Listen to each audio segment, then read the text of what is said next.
ಮಕ್ಕಳಲ್ಲಿ blood level ಚೆನ್ನಾಗಿರಬೇಕು ಅಂತಂದರೆ ಮತ್ತು ಅವರ ವೆಯ್ಟ್ ಗೇನ್ ಕೂಡ ಚೆನ್ನಾಗಾಗಬೇಕು ಅಂದರೆ ಈ ಒಂದು ರೆಸಿಪಿನ ನೀವು ಟ್ರೈ ಮಾಡಲೇಬೇಕು.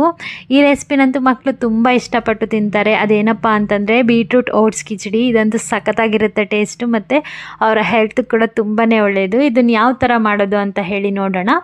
ಅದಕ್ಕೆ ಒಂದು ಕುಕ್ಕರ್ ಇಟ್ಕೊಂಡು ಸ್ವಲ್ಪ ತುಪ್ಪನ ಸೇರಿಸಿ, ತುಪ್ಪ ಚೆನ್ನಾಗಿ ಕಾದಿದ್ದಾದಮೇಲೆ ಸಾಸಿವೆ ಮತ್ತು ಜೀರಿಗೆ ಎರಡನ್ನೂ ಸೇರಿಸ್ಕೊಂಡು ಅದು ಚಿಟಪಟ ಅನ್ನೋವರೆಗೂ ಬಿಡಬೇಕು.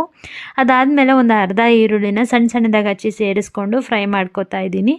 ಮತ್ತು ಒಂದು 4 ಬೆಳ್ಳುಳ್ಳಿ ಹೆಸರನ್ನ ಕೂಡ ಸಣ್ಣ ಸಣ್ಣದಾಗಿ ಹಚ್ಚಿ ಸೇರಿಸ್ಕೊಂಡು ಫ್ರೈ ಮಾಡ್ಕೋಬೇಕು. ಇದೆಲ್ಲ ಫ್ರೈ ಮಾಡ್ಕೊಂಡಿದ್ದಾದಮೇಲೆ ಒಂದು ಅರ್ಧ ಟೊಮೊಟೊನ ಕೂಡ ಸಣ್ಣ ಸಣ್ಣದಾಗಿ ಹಚ್ಚಿ ಸೇರಿಸ್ಕೊಂಡು ಸಾಫ್ಟ್ ಆಗೋವರೆಗೂ ಫ್ರೈ ಮಾಡ್ಕೋಬೇಕಾಗುತ್ತೆ ಟೊಮೊಟೊ ಎಲ್ಲ ಚೆನ್ನಾಗಿ ಫ್ರೈ ಆಗಿದ್ದಾದಮೇಲೆ 1 ಬೌಲಷ್ಟು ತುರಿದಿರೋ ಅಂಥ ಬೀಟ್ರೂಟ್ನ ಸಹ ಸೇರಿಸ್ಕೊಂಡು ಹಸಿ ವಾಸನೆ ಹೋಗೋವರೆಗೂ ಚೆನ್ನಾಗಿ ಫ್ರೈ ಮಾಡ್ಕೋಬೇಕು. ಯಾಕಂತಂದರೆ ಹಸಿ ವಾಸನೆ ಇದ್ದರೆ ಮಕ್ಕಳು ಸರಿಯಾಗಿ ತಿನ್ನಲ್ಲ ಅಂತಾರೆ. ಹಾಗಾಗಿ ಇದು ಫ್ರೈ ಮಾಡ್ಕೊಳ್ತಿರೋವಾಗಲೇ ರುಚಿಗೆ ತಕ್ಕಷ್ಟು ಉಪ್ಪು ಮತ್ತು ಸ್ವಲ್ಪ ಗರಂ ಮಸಾಲ, ಸ್ವಲ್ಪ ಅರಿಶಿನ ಪುಡಿನ ಸಹ ಸೇರಿಸ್ಕೊತಾ ಇದ್ದೀನಿ.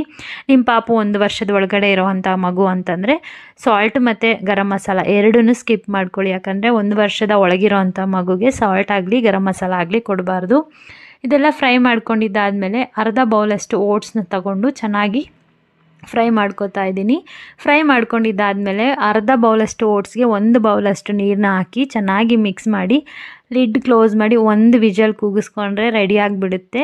ಬೀಟ್ರೂಟ್ ಓಟ್ಸ್ ಕಿಚಡಿ ಸಖತ್ತಾಗಿರುತ್ತೆ. ಮಿಸ್ ಮಾಡ್ದಿದ್ದಂಗೆ ಈ ಒಂದು ರೆಸಿಪಿನ ನಿಮ್ಮ ಮಕ್ಕಳಿಗೂ ಮಾಡಿಕೊಡಿ. ಆ್ಯಂಡ್ ಇದೇ ಥರ ವೀಡಿಯೋಸ್ಗೋಸ್ಕರ ನನ್ನ ಪೇಜ್ನ ಫಾಲೋ ಮಾಡ್ಕೊಳ್ಳಿ. Thank you all. ಬಾಯ್.